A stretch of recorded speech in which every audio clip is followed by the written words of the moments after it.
Let's rewind to 1968. It's a time of revolution, civil rights, second-wave feminism, and somewhere in the middle of all this, psychology starts to take a closer look at what it really means to be female.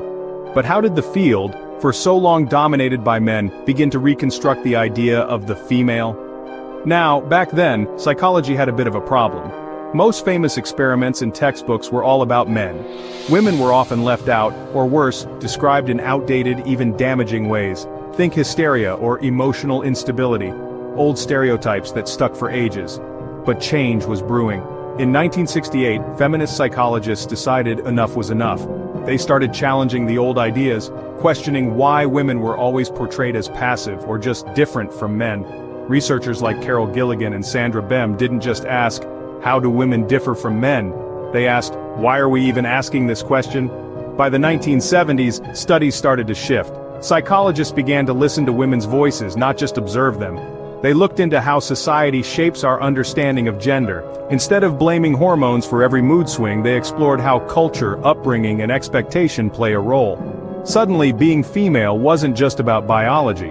It was about identity, experience, and perspective. One of the most influential ideas came from Sandra Bem, who introduced the concept of androgyny in 1974. She argued that people could have both masculine and feminine traits, and that sticking everyone into two boxes didn't make much sense. It was a breakthrough.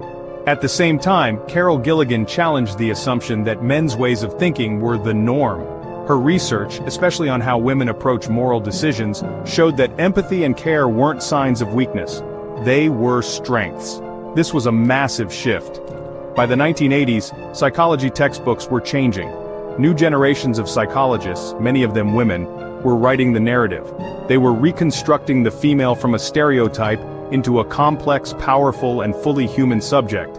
Of course, there's still work to do, but between 1968 and 1988, psychology took a hard look at itself and started to see women not as puzzles to be solved, but as people with voices worth hearing.